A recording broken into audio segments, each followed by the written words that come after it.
The suitcase on my bed looked pathetically empty, a reflection of how little I had to show for 28 years of life. A few worn t-shirts, jeans with fraying hems, and a single photo of my baby boy Liam, sleeping peacefully in his crib. Outside my apartment window, rain pelted against the glass, matching the tears that threatened to spill down my cheeks. "It's for the best, Emma," I whispered to myself, the sound of my own voice startling in the quiet room. "You're doing this for Liam." My fingers trembled as I folded a tiny blue onesie, the fabric soft from countless washes. The scent of baby powder clung to it, and for a moment, I pressed it to my face, inhaling deeply. 6 months old, and already the center of my universe. The thought of taking him away from the only home he'd known twisted my stomach into knots, but staying in Chicago had become impossible. The bus tickets to Portland lay on my nightstand, departing tomorrow at 6 a.m., a new city, a fresh start. Somewhere Daniel would never find us. The mere thought of his name sent a chill racing down my spine. I'd been so naive, so desperate for affection, that I'd fallen for his charm without questioning who he really was. By the time I discovered the truth about his business ventures, I was already pregnant with his child, a child he didn't know existed. I glanced at the baby monitor, the soft glow illuminating Liam's peaceful breathing from the next room. My son had his father's striking blue eyes, but I prayed that was all he'd inherited from him. The rest, the darkness, the violence, the empire built on other people's suffering, I'd protect him from all of it. The knock at my door was so soft I almost missed it beneath the drumming of rain. For a moment I froze, my heart hammering against my ribs. No one knew where I lived. I'd made sure of it, renting this rundown apartment under a false name, paying in cash, keeping to myself. The only person who had this address was my elderly neighbor, Mrs. Chen, who occasionally watched Liam when I picked up shifts at the diner. The knock came again, more insistent this time. I crept to the door, careful to avoid the squeaky floorboard in the hallway. With trembling hands, I peered through the peephole. Mrs. Chen stood in the dimly lit corridor, wringing her hands nervously. Relief washed over me as I unlatched the chain and opened the door. "Emma, dear," she whispered, her voice quivering. "There's a man downstairs asking about you. Very well dressed. Has 2 big men with him." My blood turned to ice. "Did you tell him anything?" I managed to ask, already knowing the answer. Mrs. Chen was kind, but she was also easily intimidated. Shame clouded her eyes. "I'm sorry. He knew your real name already, showed me a picture, said he was worried about you." The walls seemed to close in around me. How had he found me? I'd been so careful covering my tracks, using cash only, staying off social media. Yet somehow Daniel had discovered where I was hiding. "Thank you for warning me," I said, already backing into my apartment. "I'll handle it." Mrs. Chen nodded, her eyes darting nervously toward the stairwell. "Be careful, dear." He didn't seem like the patient type. As soon as I closed the door, I sprang into action, adrenaline overriding my fear. I had minutes, maybe seconds. Abandoning the half-packed suitcase, I rushed to Liam's room, scooping him gently from his crib. He stirred but didn't wake, his warm weight against my chest the only thing keeping me from complete panic. My mind raced through options. The fire escape? Too noisy. And they were probably watching the building. The back exit? Likely covered as well. I was trapped. A mouse in a maze with nowhere to run. The sound of footsteps in the stairwell echoed through the thin walls, heavy, deliberate steps that made the old wooden stairs creak in protest. I clutched Liam tighter, backing into the corner of his nursery, as if I could somehow melt into the faded wallpaper.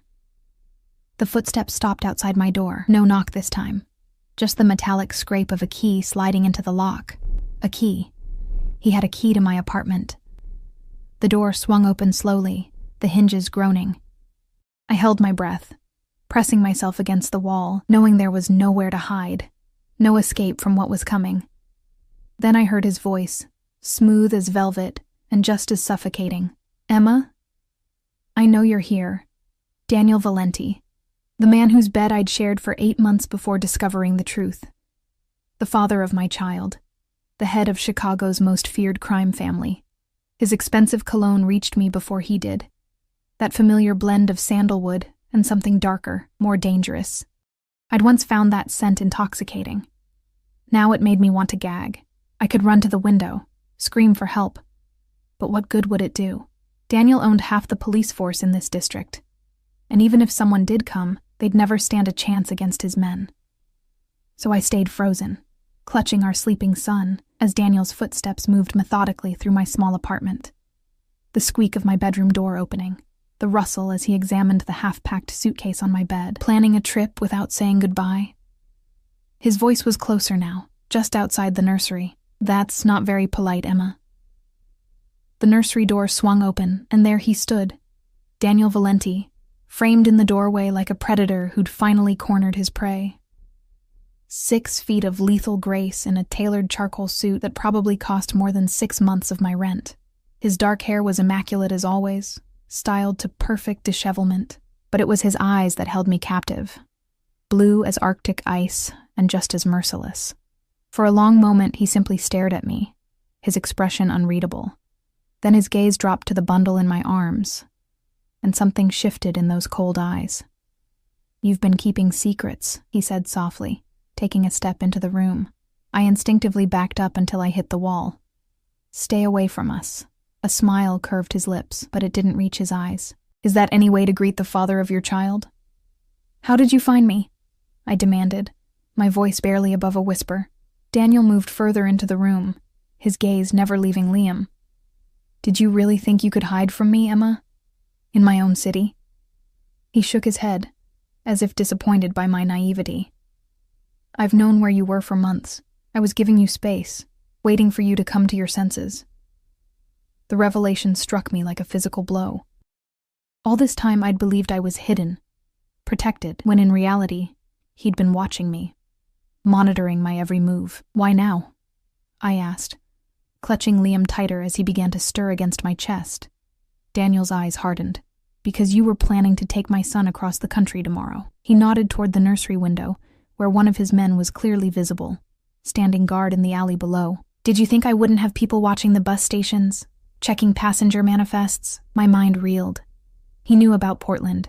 He knew about the bus tickets. The illusion of control I'd been clinging to crumbled completely. Liam chose that moment to wake, blinking up at me with those startling blue eyes. Daniel's eyes. He fussed softly, tiny fists waving in the air. Daniel's expression changed instantly, something almost tender flickering across his features as he stepped closer. "Let me see him," he said, and though his voice was gentle, I recognized the command beneath it. "No." I clutched Liam protectively. "You stay away from him.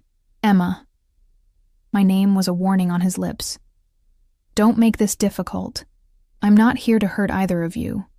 Quite the opposite." "I know what you are," I hissed, finding courage in my desperation to protect my son. "I know what you do, the people you've hurt. I won't let Liam be part of that world." Something dangerous flashed in Daniel's eyes. "You don't know anything," he said, his voice dropping to a deadly whisper. "You've heard rumors, stories told by people who fear me. But you don't know me, Emma. Not really." He moved closer, until he was standing directly in front of me, close enough that I could feel the heat radiating from his body. "And you certainly don't get to decide whether I'm part of my son's life or not." Liam whimpered, perhaps sensing the tension crackling in the air. Daniel's expression softened immediately, his focus shifting entirely to the baby. "What's his name?" he asked, and for the first time since he'd entered the apartment, there was genuine emotion in his voice. "Liam," I answered reluctantly. "Liam James Walsh." Daniel's jaw tightened. "Walsh? My son has my blood in his veins, Emma. He should have my name." "He's not your son," I said, the words coming out more desperate than defiant. "You didn't want him. You didn't even know about him until tonight." "Because you didn't tell me," Daniel countered, anger flashing in his eyes. "You disappeared from my life without a word, carrying my child, and planned to run with him to the other side of the country." His voice was controlled, but I could hear the fury simmering beneath the surface. "Do you have any idea what I would have done to anyone else who tried to take what belongs to me?" A chill ran through me at the implicit threat. "Is that what we are to you? Possessions? Daniel didn't answer immediately. Instead, he reached out slowly, giving me time to pull away, before gently touching Liam's cheek with one finger.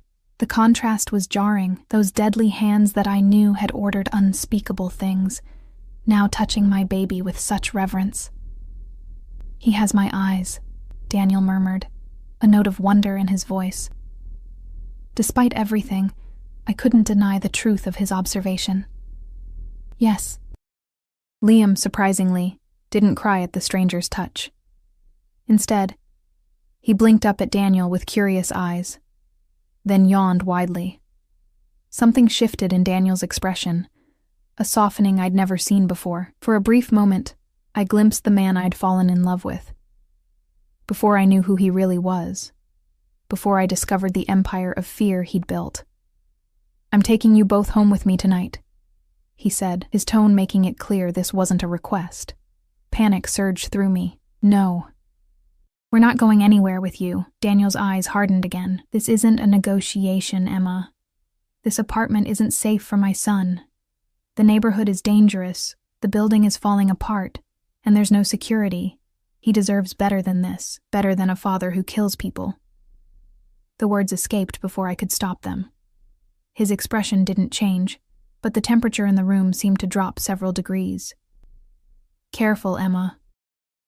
There are some things you shouldn't say out loud." "It's the truth," I persisted, desperation making me reckless. "I found the gun in your desk drawer. I heard the conversations, saw the men who came to your house at all hours. I know what you are, Daniel." He stepped closer, until we were mere inches apart. "What I am," he said softly, dangerously, "is a man who protects what's his, always, at any cost." His eyes bored into mine. "And like it or not, you and Liam are mine." Liam began to cry then, his tiny face scrunching up as he wailed. The sound seemed to penetrate the tension between us, breaking whatever dangerous spell had been building. "He's hungry," I said, seizing the distraction. "I need to feed him." Daniel nodded, stepping back to give me space. "Go ahead. I'll wait." I hesitated, not wanting to turn my back on him, but knowing Liam needed me. Slowly, I moved to the rocking chair in the corner and sat down, adjusting my shirt to nurse Liam. Daniel turned away, giving us at least the illusion of privacy, and walked to the window to look out at the rain-soaked alley below. As Liam nursed, I frantically tried to think of a way out of this situation. Daniel had found me once. He would find me again. Running was no longer an option. But staying meant subjecting Liam to Daniel's world, a world of violence and danger that I'd been desperate to shield him from. "I've been renovating the east wing of the house," Daniel said suddenly, still staring out the window. "It's quieter there, away from the main entrance, perfect for a nursery." He glanced over his shoulder at me. "The room next to it has a beautiful view of the garden. It gets the morning sun. You always said you liked waking up to sunlight." The casual intimacy of his words, the reminder of a time when we'd shared not just a bed but our thoughts and preferences, sent an unwelcome shiver through me. It was easier to hate the cold-blooded crime boss than to remember the man who'd brought me coffee in bed and listened intently as I rambled about my dreams. "We're not moving in with you," I said, though my voice lacked conviction. Daniel turned fully to face me, leaning against the windowsill. "Yes, you are. Tonight. Pack what you need for a few days. I'll send someone for the rest tomorrow." "You can't just—" "I can," he interrupted, his voice soft but implacable. "And I will. You took 6 months of my son's life from me, Emma. I won't lose another day." Liam had finished nursing and was drifting back to sleep against my chest. I adjusted my clothing and stood, cradling him protectively. "And if I refuse?" Daniel's smile was cold. "Then I'll have my men pack for you." But I doubt Liam would enjoy that commotion. He moved toward the door. "You have 15 minutes. Bring whatever he needs for tonight. Diapers, formula, clothes. Don't bother with the rest. I'll buy it all new." As he turned to leave, his foot caught on something partially hidden beneath the changing table. He bent down and picked up a package of diapers that had fallen from the half-packed diaper bag I'd prepared for our journey. Daniel stared at the package for a long moment, his fingers running over the colorful cartoon characters on the front. When he looked up at me, his eyes held an emotion I couldn't quite name, something between rage and grief. "He's my son too, Emma," he said quietly, placing the diapers on the changing table with unexpected gentleness, whether you want to admit it or not. With that, he left the nursery, pulling the door partially closed behind him. Through the crack, I could see him speaking in low tones to one of his men who had materialized in my living room. I sank back into the rocking chair, Liam's warm weight against my chest, the only thing keeping me grounded. My carefully constructed escape plan had crumbled in minutes. Daniel had found us, claimed us, and in 15 minutes he would take us to his fortress-like mansion on the north side of the city. A prison, no matter how gilded, was still a prison. And I had just become Daniel Valenti's most precious prisoner. The ride to Daniel's mansion was silent, save for Liam's occasional coos from his car seat. Rain pelted the bulletproof windows of the black SUV, distorting the city lights into watery streaks of color. I sat as far from Daniel as the back seat would allow, pressing myself against the door, as if I could somehow phase through it and escape. "He seems calm," Daniel remarked, his eyes fixed on Liam. "Most babies hate car rides." I said nothing, keeping my gaze on the passing streets, mentally mapping our journey. Not that it would help. Even if I managed to escape with Liam, Chicago was Daniel's domain. There wasn't a corner of this city where his influence didn't reach. "You should have told me, Emma." His voice was quiet, controlled, but I could hear the underlying current of anger. "You had no right to keep him from me." "And you had no right to lie to me about who you were," I countered, finally turning to face him. "You let me believe you were a legitimate businessman. You never mentioned that your import business involved drugs and guns, or that your conflict resolution meant people disappeared." Something dangerous flickered in his eyes. "Be very careful about what accusations you throw around." "Or what?" I challenged, recklessness born of desperation making me bold. "You'll make me disappear too?" Daniel's laugh was cold, humorless. "If I wanted to hurt you, Emma, I'd have done it the day you ran." He leaned closer, his voice dropping to a whisper. "But you're the mother of my child. That makes you untouchable. Even to me." The SUV slowed, turning through an ornate iron gate that opened automatically at our approach. Daniel's estate loomed ahead, a massive stone mansion set back from the road, surrounded by manicured gardens and a high wall topped with security cameras. I'd been here before, in what felt like another lifetime, when I was just Daniel's girlfriend, blissfully unaware of what paid for all this luxury. 2 armed guards stood at attention as the vehicle pulled up to the main entrance. Daniel exited first, then opened my door and offered his hand. I ignored it, clutching Liam's carrier as I stepped out into the light drizzle. The house was exactly as I remembered, intimidatingly grand, with soaring ceilings and marble floors that echoed with every footstep. But as Daniel led us through the foyer and up the sweeping staircase, I noticed changes. The east wing, which had been rarely used during our time together, was now lit and renovated, just as he'd mentioned. "This way," Daniel said, guiding me down a hallway I'd never explored. He pushed open a door to reveal a nursery that took my breath away. The room was perfect, a space designed with such care that it made my humble nursery in the apartment look pathetic in comparison. A handcrafted wooden crib stood in the center, draped with fine linens. A plush rocking chair sat beside a window overlooking the gardens. The walls were painted a soft blue-gray, adorned with tasteful artwork of sailing ships and woodland creatures. "When did you do this?" I asked, unable to hide my shock. Daniel set down the diaper bag he'd insisted on carrying. "I started renovations the day after I confirmed where you were living. Once I knew about Liam, I had the nursery completed within a week." I stared at him, disbelieving. "You've known about him for how long?" 2 months, he admitted, watching my face carefully. "One of my men saw you at the pediatrician's office. I had your medical records pulled that same day." The violation of privacy should have angered me, but all I felt was a hollow ache in my chest. "So you've been watching us for 2 months, and you chose tonight to intervene? Why?" Daniel moved to the window, looking out at the rain-drenched gardens. "I was giving you time," he said quietly. "Time to come to me on your own. I thought—" He paused, his shoulders tensing. I thought you would eventually realize that he deserves to know his father. Or that you wanted to make sure he was actually yours before making a claim, I said bitterly. He turned, his eyes flashing with anger. I never doubted he was mine, not for a second. He moved toward me, stopping when I instinctively backed away. The timing, his eyes, everything about him screams Valenti. I knew from the first photo I saw. Liam stirred in his carrier, and I set it gently on the floor, unbuckling him and lifting him into my arms. He blinked sleepily, unaware of the tension surrounding him. "May I?" Daniel asked, extending his arms. I hesitated, instinct telling me to refuse, to keep Liam as far from Daniel as possible. But something in his expression, a vulnerability I'd never seen before, made me slowly, reluctantly, pass our son to him. Daniel held Liam with surprising confidence, supporting his head and cradling him against his chest as if he'd done it 1,000 times. "Hello, Liam," he murmured, his voice softer than I'd ever heard it. "I'm your father." Liam stared up at Daniel with wide eyes, his tiny hand reaching up to touch Daniel's chin. Something twisted painfully in my chest at the sight. The undeniable connection between father and son, a bond I'd tried so desperately to prevent. "He's perfect," Daniel said, not taking his eyes off Liam.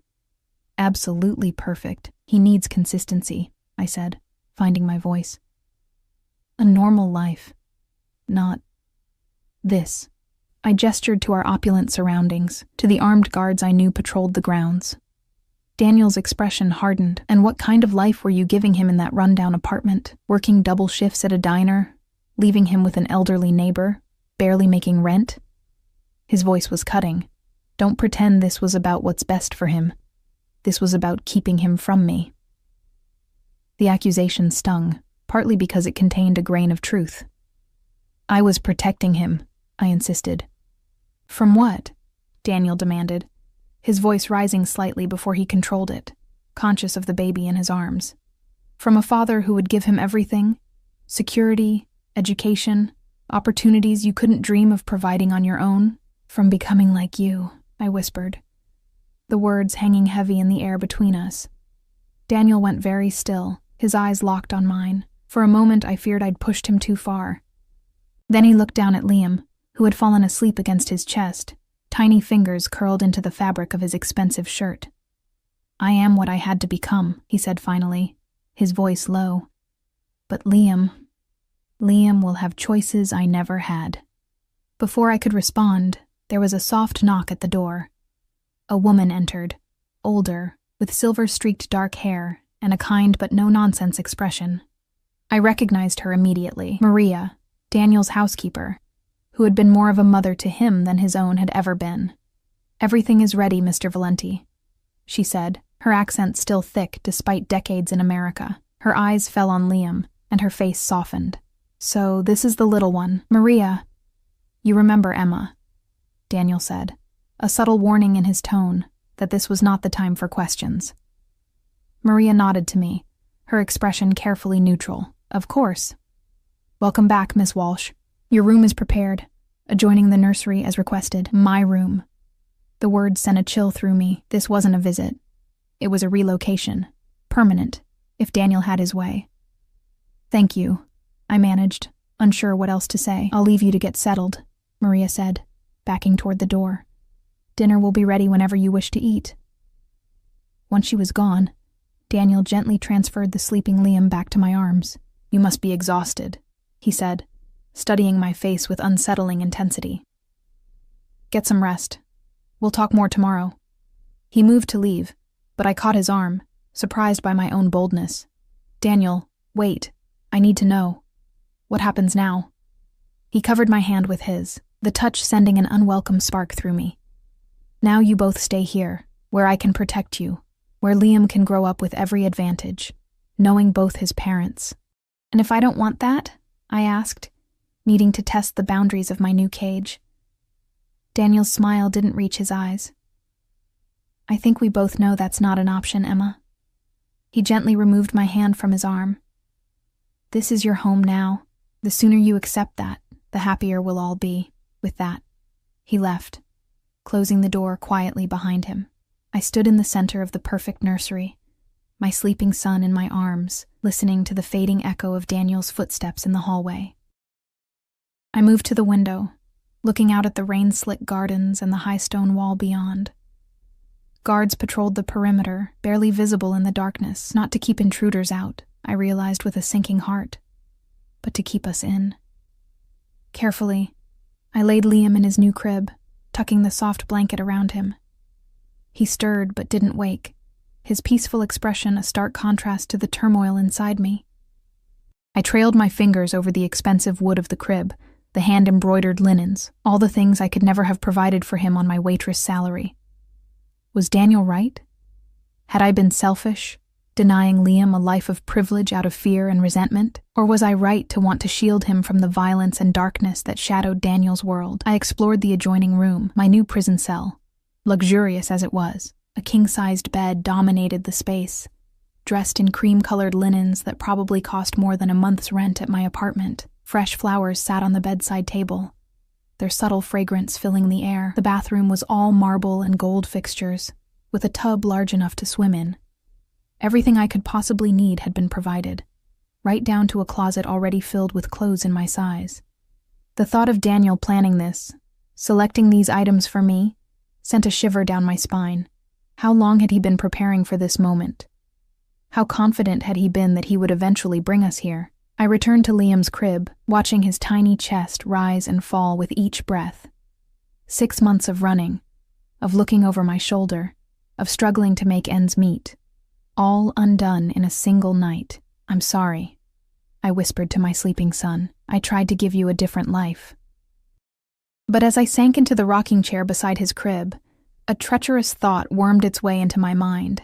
Here, at least, Liam would never go hungry. He would never wear secondhand clothes or live in a drafty apartment. He would have the best of everything: education, opportunities, security. All it would cost was our freedom. Outside, the rain continued to fall, drumming against the windows like fingers tapping impatiently, waiting for me to make my next move in a game I was already losing. I must have fallen asleep in the rocking chair, because I woke with a start to the sound of Liam's hungry cries. The sky outside had lightened to a pearly gray, dawn breaking over Daniel's estate. For a disorienting moment, I didn't recognize my surroundings, the elegant nursery a stark contrast to my humble apartment. Then reality crashed back. Daniel, the confrontation, our new gilded prison. I lifted Liam from his crib, murmuring soothing words as I settled back into the rocking chair to feed him. As he nursed, I studied his perfect face, counting each tiny eyelash, memorizing the curve of his cheek. He was the only thing that mattered now. Whatever happened, whatever decisions I had to make, they would be for him. A soft knock at the door made me tense. "Come in," I called, adjusting my shirt to cover myself. Maria entered, carrying a tray with steaming coffee and what smelled like freshly baked bread. "Good morning, Miss Walsh. I thought you might be hungry." Her eyes softened when she saw Liam. "He's beautiful. The image of his father." I bit back a sharp retort. It wasn't Maria's fault that we were here. "Thank you," I said instead, accepting the cup of coffee she offered. "What time is it?" "Just past 7. Mr. Valenti has been up for hours." She busied herself opening the curtains wider, letting in more light. "He said to tell you he's in his study when you're ready to talk, when I'm ready." As if I had a choice in the matter. "Is he always up this early?" Maria's smile was tired. "Mr. Valenti rarely sleeps more than 4 hours a night. Too much on his mind, I suppose." I remembered that about him, how I'd often wake in the middle of the night to find his side of the bed empty, the light from his study spilling under the door as he worked on whatever mysterious business kept him awake. "I've laid out some clothes for you in your bathroom," Maria continued, "and there are fresh towels if you'd like to shower." Liam had finished nursing and was contentedly falling back asleep. I carefully placed him in his crib before turning back to Maria. "Did he tell you who I am? Who we are?" The older woman met my eyes steadily. "Mr. Valenti doesn't need to tell me anything. I've known him since he was a boy. I can see his eyes in your son's face." She picked up a stray blanket and folded it precisely. And I remember the way he looked at you before you left, the way he looks at you still. Her words unsettled me. We're not here by choice. Maria's expression didn't change. Few choices in this life are entirely our own, Miss Walsh. Especially for women like us. She moved toward the door. The intercom by your bed connects to my quarters if you need anything. Mr. Valenti has cleared his schedule today to be with you and the baby.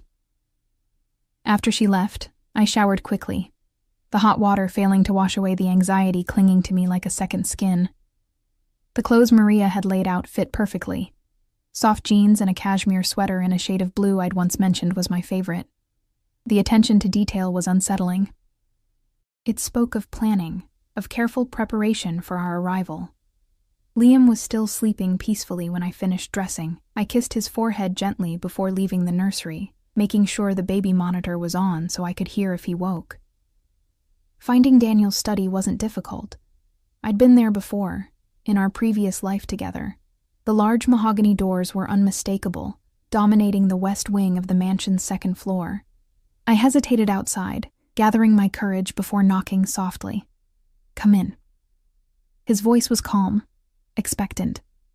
I pushed open the heavy door to find Daniel standing by the floor-to-ceiling windows that overlooked the expansive gardens. Morning sunlight streamed in, illuminating him from behind like some Renaissance painting of a powerful lord surveying his domain. He'd changed from last night's suit into more casual attire, dark jeans and a gray Henley that did nothing to diminish his commanding presence. Emma. My name on his lips still had the power to send a shiver down my spine. "You slept well, I hope." "As well as can be expected," I replied, remaining by the door. Considering the circumstances, he gestured to one of the leather armchairs positioned in front of his massive desk. "Please, sit. We have much to discuss." Reluctantly, I took the offered seat, watching as he poured 2 cups of coffee from a silver carafe. "Black with 1 sugar," he said, handing me a cup. "You haven't changed your preference, I hope." The fact that he remembered such a small detail after all this time caught me off guard. "No, it's still the same." Daniel sat in the chair next to mine, rather than behind his desk, turning to face me directly. "I want to be clear about something, Emma. This isn't a punishment. This is me claiming my right to know my son, to be part of his life." His blue eyes held mine intently. "And to protect you both." "Protect us from what?" I asked, curling my fingers around the warm cup. "The dangers of a normal life? The horrors of public school and a middle-class existence?" A muscle ticked in his jaw. "Don't be naive. It doesn't suit you." He leaned forward, his voice dropping. "My world has enemies, dangerous people who wouldn't hesitate to use my son, or you, against me. The moment Liam was conceived, he became a target. Whether you're with me or not." Ice slid down my spine at his words. "No one knew about him. I made sure of it. And yet I found you," Daniel countered smoothly. "If I could track you down, others could too. The difference is, I want to keep you safe. They would want to hurt you, to get to me." I set my coffee down, suddenly unable to stomach it. "So this is our life now, locked away in your fortress for our own protection? This isn't a prison, Emma. It's a home. Your home."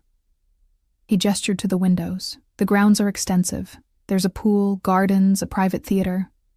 Maria can help you with anything you need. And when we go out, we'll have security, of course, but you'll hardly notice them. When we go out," I repeated flatly, "together. Like one big happy family." Daniel's expression hardened slightly. "Is that so terrible? Providing our son with 2 parents who care for him? Giving him stability, security, everything a child deserves?" "Don't pretend this is just about Liam," I said, finding a thread of anger to cling to. "This is about control. It always has been with you." He set his own cup down with deliberate care. "You're right." The admission surprised me. This is partly about control. I can't control who targets my family, but I can control how well protected they are.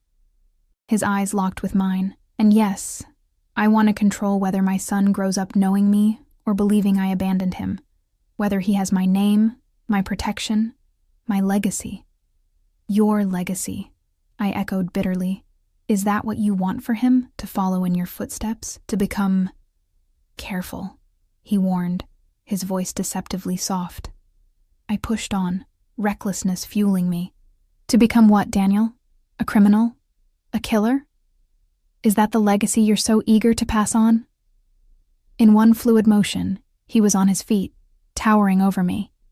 My family has built something that has lasted for generations. Power, respect, influence. Yes, sometimes through means you find distasteful, but I protect what's mine, always. His eyes blazed with intensity. I would burn this city to the ground before I let anyone harm a hair on my son's head. Or yours. The vehemence in his voice should have frightened me. Instead, I found myself rising to meet him, refusing to be intimidated. And what about the harm that comes from growing up in this world? The moral cost? The danger that follows him every day of his life because of who his father is? As opposed to what? Daniel countered. Growing up in poverty? Struggling for every opportunity? Never knowing his father because his mother decided he was better off without me in his life? He stepped closer, until I could feel the heat radiating from his body. You had no right, Emma. No right to make that decision alone. I had every right, I insisted, my voice rising despite my efforts to stay calm. I'm his mother. I was protecting him. From me. The hurt in his voice was so raw, so unexpected, that it momentarily silenced me. You were protecting him from me. His father. Before I could respond, a small cry came through the baby monitor sitting on Daniel's desk. Liam was awake. The tension in the room deflated slightly at the sound. I need to go to him, I said, already moving toward the door. We'll continue this discussion later, Daniel said, his voice controlled once more. But make no mistake, Emma. You and Liam are staying here. That's non-negotiable. I paused at the door, looking back at him. And if I try to leave, something dangerous flickered in his eyes. Don't. The simple word carried more threat than any elaborate warning could have.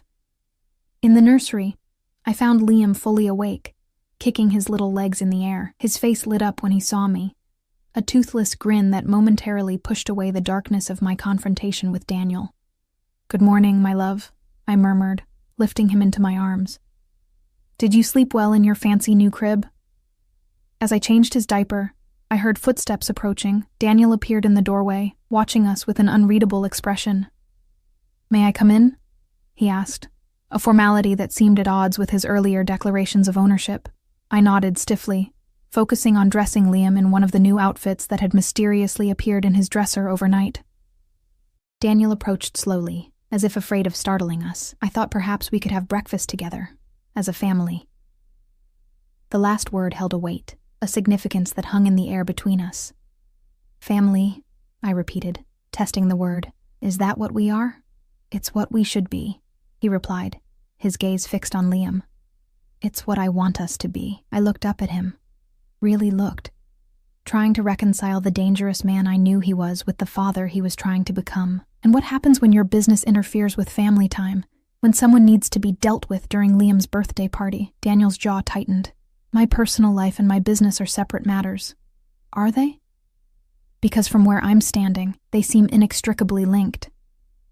I lifted Liam into my arms, holding him close. Your world is violent, Daniel. Dangerous. How can you bring a child into that? My father brought me into it, he said quietly. My grandfather brought him into it. The cycle goes back generations. And look how well that turned out, I countered. Something flashed in his eyes, pain, or perhaps rage quickly suppressed. I am not my father, he said, each word carefully enunciated, and Liam will never experience what I did growing up. Never. There was such vehemence in his voice, such absolute certainty, that I found myself momentarily without a retort. I'd never heard Daniel speak of his childhood, beyond vague references to a strict upbringing.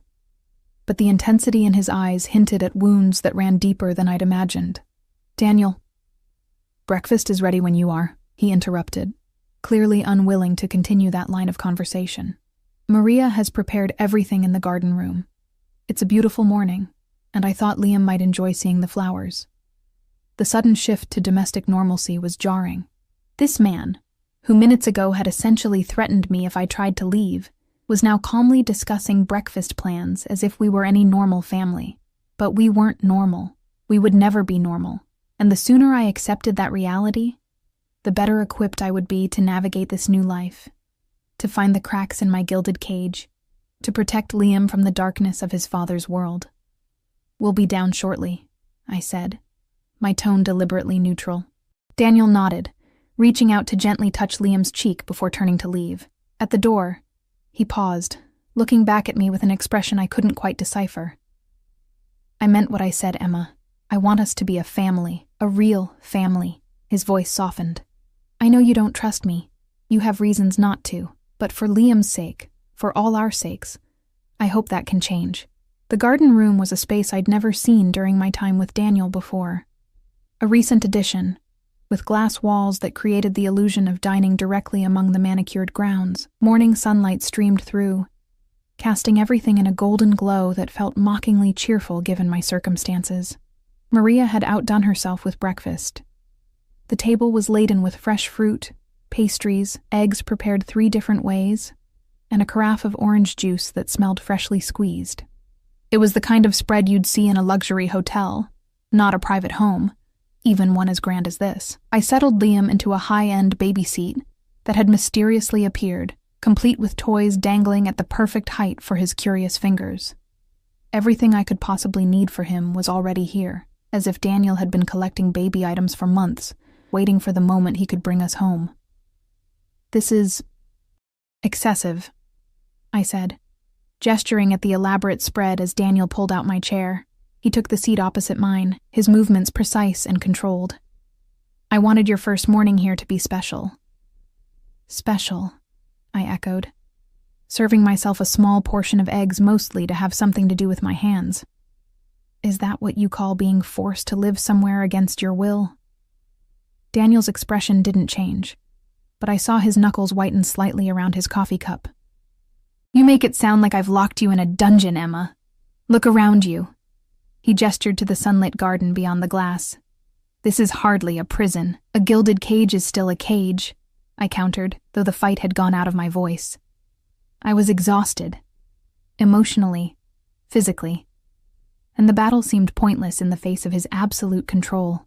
"You know," Daniel said, watching me over the rim of his cup, "many women would be grateful for this life. Security, luxury, a father who wants to be involved with his child. Many women haven't seen what I've seen," I replied quietly. "Haven't heard what I've heard." His eyes narrowed slightly. "And what exactly do you think you've seen, Emma?" I set my fork down carefully. 3 men came to your house late one night when you thought I was asleep. They brought someone with them, a man with a bag over his head. You took him to the basement. I met Daniel's gaze steadily. He never came back up. Daniel didn't flinch, didn't look away. "And you assume the worst." "What else should I assume?" "That there are aspects of my business that don't concern you," he said simply. "That I do what's necessary to protect what's mine." "And that's supposed to reassure me?" I shook my head in disbelief. "That's exactly why I left, Daniel. Your world is violent, dangerous." "My world is reality," he interrupted, his voice hardening. "The world you tried to hide in, that run-down neighborhood with drug deals happening on the corner and break-ins every week, that was more dangerous for Liam than anything here." Before I could respond, Liam began to fuss, as if sensing the tension between us. I reached for him automatically, but Daniel was faster, lifting our son from his seat with surprising gentleness. "Hey, little man," he murmured, his entire demeanor transforming as he held Liam against his chest. "What's all this about, The sight of Daniel, dangerous, powerful Daniel, cradling our son with such tenderness, created a dissonance I couldn't reconcile. This man, whose hands I knew had ordered violence, was now using those same hands to soothe his son with a gentleness that seemed completely at odds with everything I knew about him. Liam quieted almost immediately, his tiny fingers reaching for Daniel's face with curious fascination. "He likes you," I said, the words escaping before I could stop them. Daniel looked up, a genuine smile softening his features. "Of course he does. He knows who I am." He pressed a kiss to Liam's head, inhaling the baby scent of him. Children sense these things. Blood recognizes blood. I watched them together, this tableau of father and son that I'd tried so hard to prevent. Daniel murmured to Liam in Italian, words I couldn't understand but recognized from the few times I'd heard him speak with his family. It was jarring to realize that this was Liam's heritage too, not just the violence and power, but the language, the culture, the bonds of family that ran generations deep. "My father never held me like this," Daniel said suddenly, his eyes still on Liam. "Not once that I can remember." The admission caught me off guard. Daniel rarely spoke of his father, who had died before I met him. "Never?" He shook his head slightly. Antonio Valenti believed that affection made men weak. He ruled through fear. His family, his organization, everyone. His voice was matter-of-fact, devoid of self-pity. I was 5 the first time he made me watch a punishment. 10 when he put a gun in my hand and told me to use it. Horror washed over me at the casual revelation of childhood trauma. "Daniel, I'm not telling you this for sympathy," he said, correctly reading my expression. "I'm telling you because I need you to understand something." He looked down at Liam, who had fallen asleep against his chest. "I am not my father, and Liam's childhood will be nothing like mine." I wanted to point out the irony that by bringing Liam into this world of violence and power, he was already setting our son on a similar path. But the raw sincerity in Daniel's voice stopped me. "He's innocent," I said instead, my voice barely above a whisper. "I just want to protect that innocence as long as possible." "So do I," Daniel replied, surprising me. "But we live in the real world, Emma. And in the real world, the best protection isn't ignorance, it's preparation, strength, family." He gently transferred the sleeping Liam back to his seat. "My father taught me through cruelty and fear. I won't do that to my son, but I won't leave him vulnerable either." I pushed my plate away, no longer hungry. So what happens now? What does this new family life look like? Daniel leaned back in his chair, studying me with those piercing blue eyes. "Day to day, it looks normal. You raise our son. I work. We have dinner together. On weekends, maybe we take him to the park or the zoo." His mouth quirked in a half-smile. "With security, of course. And my life? My independence?" I asked. "Do I just disappear into these walls, existing only as Liam's mother and your... what? Your captive?" Something dangerous flashed in his eyes. "You're not a captive, Emma. You're the mother of my child under my protection. There's a difference." He sighed, running a hand through his hair in a rare gesture of frustration. "If you want to work, fine. Go back to school. Finish that nursing degree you always talked about. I'll arrange it." Just like that? I couldn't keep the skepticism from my voice. Just like that. He leaned forward, intensity radiating from him. "I don't want to clip your wings, Emma. I just want you both safely in my nest." The metaphor wasn't lost on me, the predator bringing his quarry home, providing for them, protecting them, but never truly letting them fly free. It was possession disguised as care. "I need time," I said finally. "This is a lot to adjust to." Daniel nodded, seemingly satisfied with this small concession. "Time is one thing I can give you." He stood, buttoning his suit jacket in a familiar gesture that reminded me painfully of our past life together. "I have some business to attend to this morning, but I'll be back for lunch. Maria will help you with anything you need, and there are 2 men stationed outside should you require assistance. Guards, not helpers." The distinction was clear, despite his careful phrasing. "When you say business," I trailed off, not sure I wanted the answer. Daniel's smile was cold. "Nothing that need concern you." As he leaned down to kiss Liam's forehead, I noticed a flash of metal at his waist, the butt of a gun, partially concealed by his jacket. He caught my gaze and straightened, making no attempt to hide it. "A necessary precaution," he said simply. "The world is dangerous, Emma, especially for men like me." After he left, I sat in the sunlight of the garden room, watching Liam sleep peacefully, unaware of the complicated web he'd been born into. My mind raced with possibilities, plans, scenarios, none of them viable. Running was impossible now. Daniel would find us again, and his retribution would be swift. Staying meant accepting this new reality, finding a way to carve out some semblance of independence within these gilded walls. I carried Liam back to the nursery, placing him in his crib for his morning nap. As I turned to leave, I noticed something on the changing table that hadn't been there earlier. A small velvet box with my name written on a card in Daniel's distinctive handwriting. With trembling fingers, I opened it to find a delicate platinum pendant, a filigree cage containing what appeared to be a tiny diamond bird, suspended as if in flight. The symbolism wasn't subtle, a beautiful cage, a trapped bird. A message and a warning wrapped in the guise of a gift. I closed the box without removing the necklace, setting it aside as I tried to process everything that had happened in the last 24 hours. My entire life had been upended, my plans destroyed, my future recalibrated to orbit around Daniel Valenti and his world. A soft knock at the door interrupted my spiraling thoughts. Maria entered with an armful of fresh linens, her expression softening when she saw Liam sleeping peacefully. "He settles well here," she observed, setting the linens on a shelf. "Some babies are sensitive to new places. Not this one. He's adaptable," I said, wondering if that trait would serve him well or poorly in the life ahead of him. "Maria, can I ask you something?" The older woman nodded, her dark eyes watchful. "How long have you worked for the Valenti family?" "Since before Daniel was born," she replied, smoothing a non-existent wrinkle from the linens. "I came from Italy with his grandfather, to help care for his father, Antonio. So you've seen everything." I chose my words carefully. The business, the lifestyle, all of it. Maria's expression remained neutral, but her eyes held a wealth of understanding. "I have seen 3 generations of Valenti men, yes, the good and the bad. And Daniel?" I pressed. "What kind of man is he, really, beyond what I've seen?" She was quiet for a long moment, as if weighing her response carefully. "Mr. Valenti is not his father," she said finally. "Thank God for that. Antonio was cruel, cold.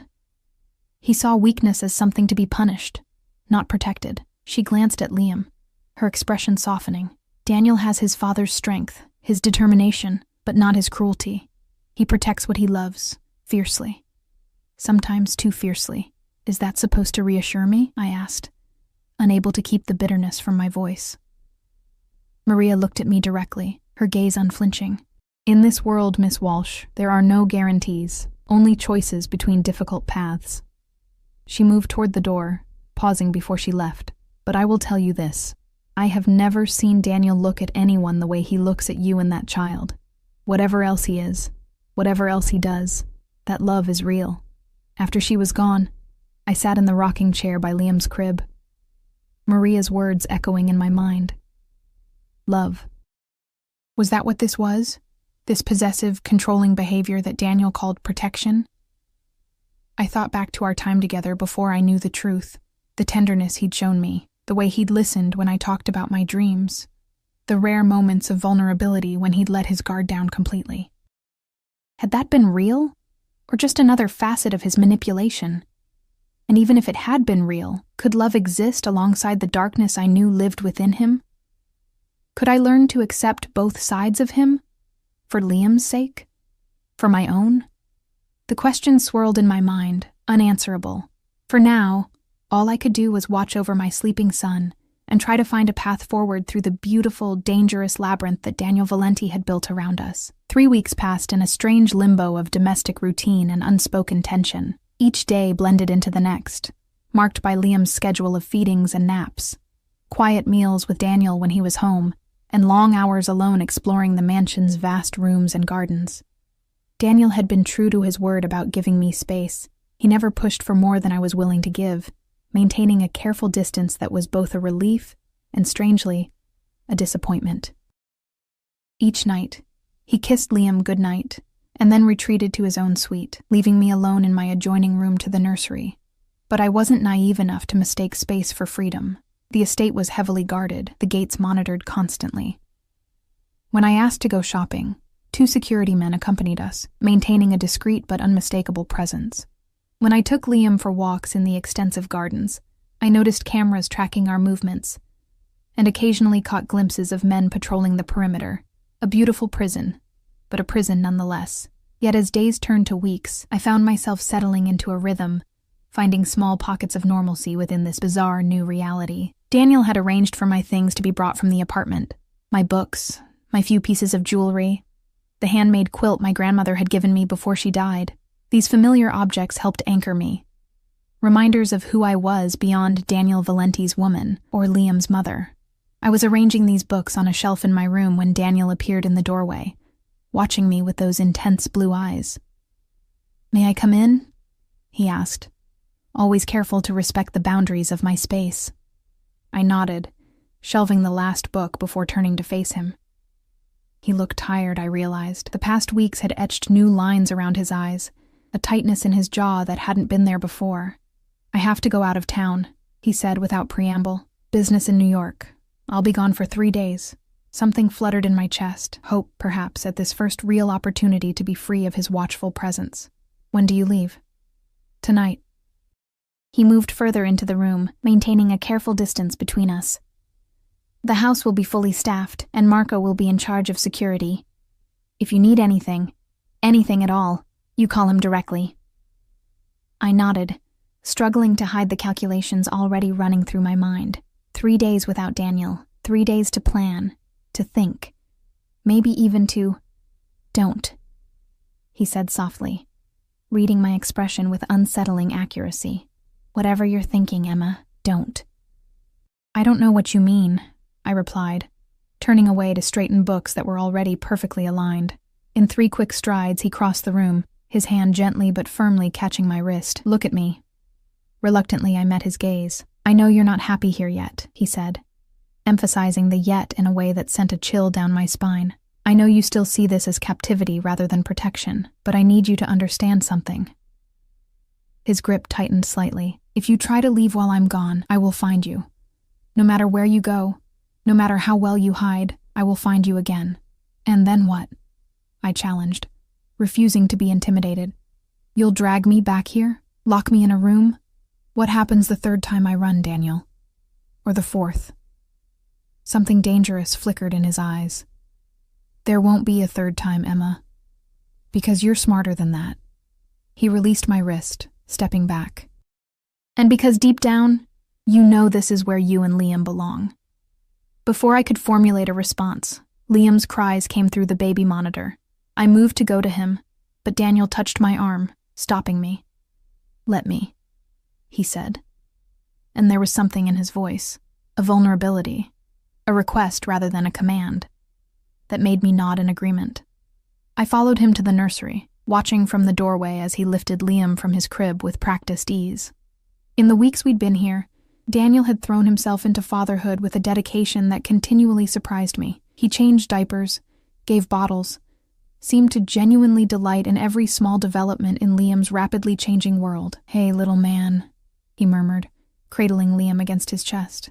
"What's all this noise about, Liam quieted immediately at the sound of his father's voice, his tiny hand reaching up to grasp Daniel's finger. The sight sent an unexpected pang through my chest, a complicated tangle of emotions I wasn't ready to unravel. "I'll miss you," Daniel said softly to Liam, pressing a kiss to his forehead. "Both of you," he added, glancing up to meet my eyes.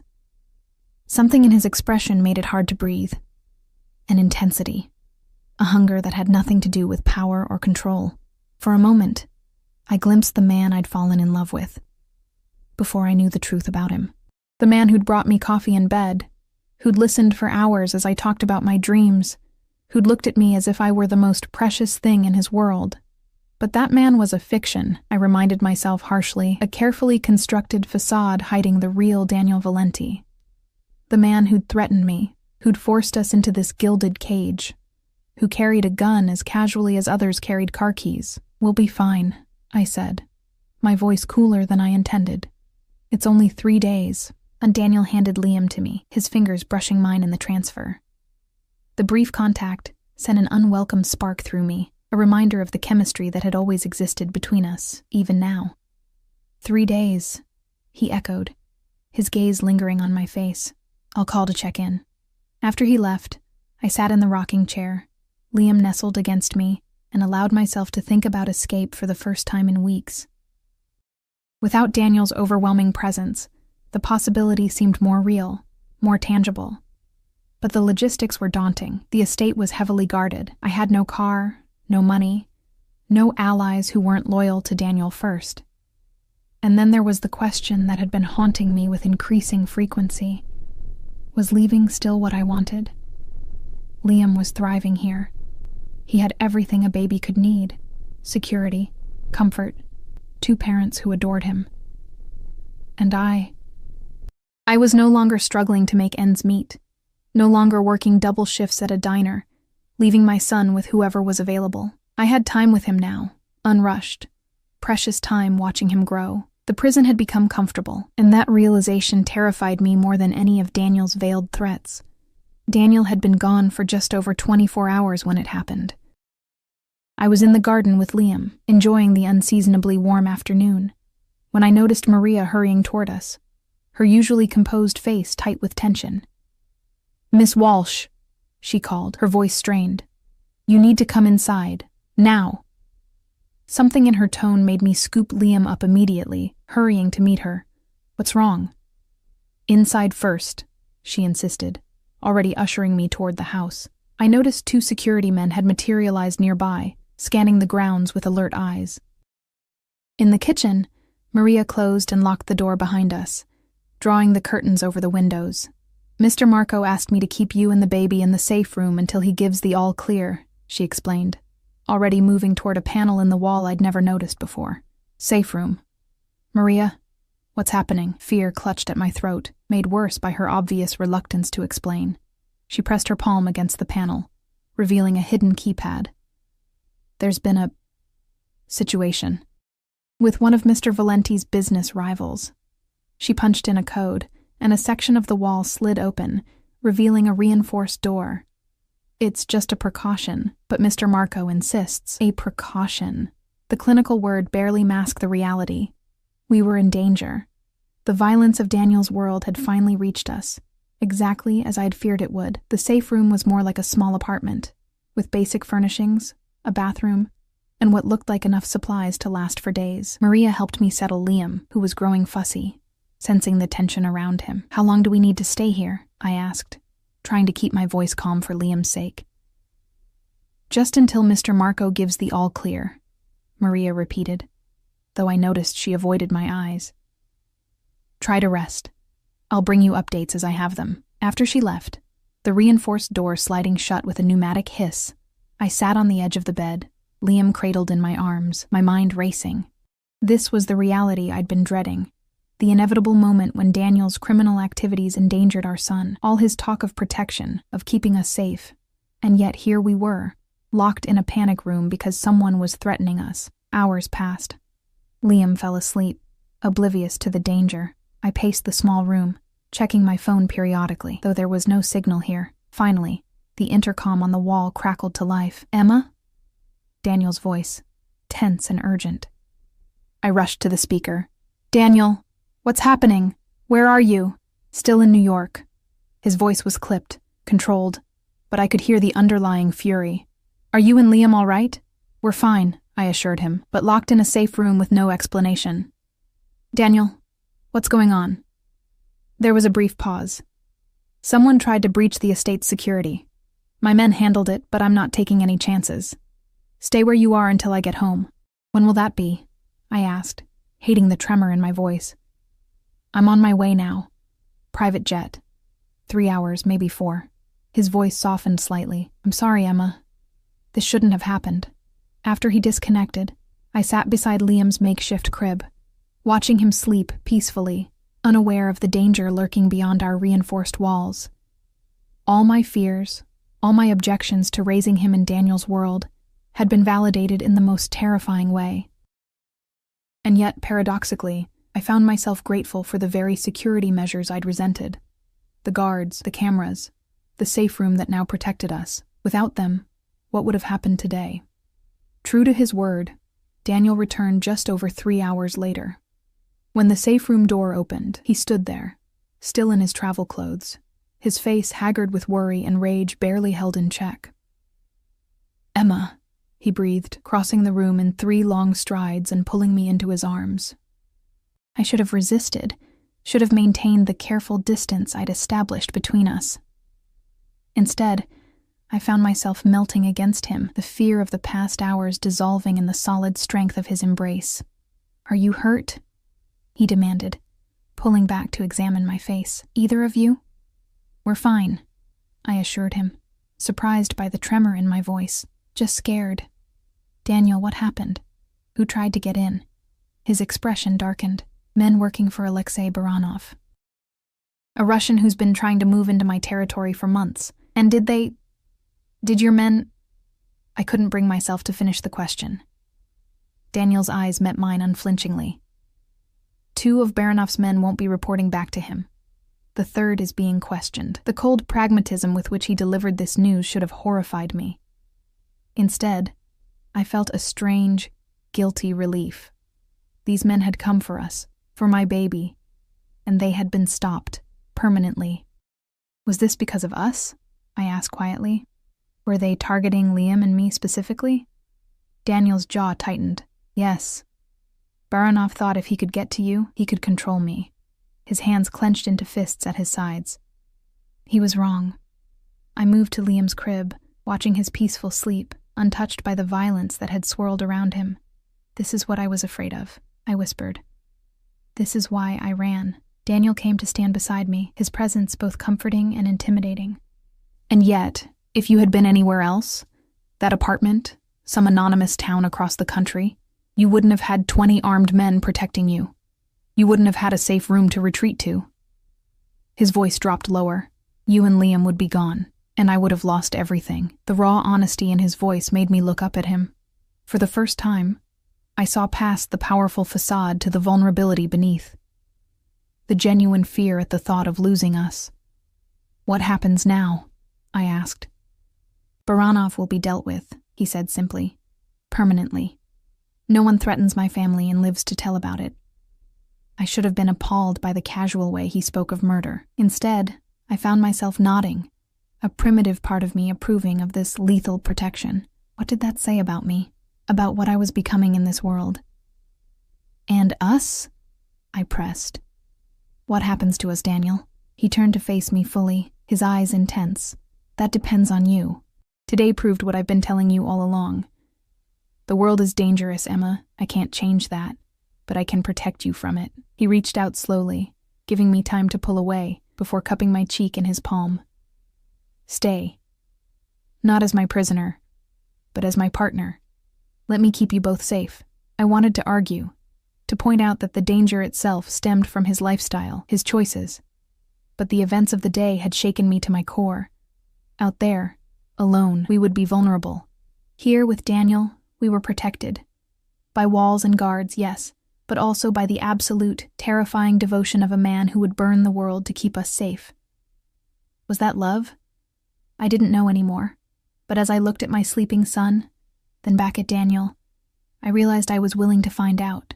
"Partners," I said softly, testing the word. "Not possessions." Something shifted in his expression. Relief, perhaps, or hope. "Partners," he agreed, his thumb brushing my cheekbone in a gesture both tender and possessive. "Always." As he pulled me into his arms again, I knew this wasn't a fairy tale ending. There would be struggles ahead, compromises, moments when the darkness of his world threatened to engulf us, but there would also be protection, security, and perhaps, in time, a different kind of love than the one I'd first imagined. Fiercer, more complex, born of shared danger and mutual need rather than simple attraction. For Liam's sake, for my own, I would navigate this dangerous new reality. I would learn to be strong in ways I'd never imagined. And perhaps someday, I would stop seeing these walls as a prison and start seeing them as Daniel did, as a fortress, protecting everything he loved most in the world. For now, that would have to be enough.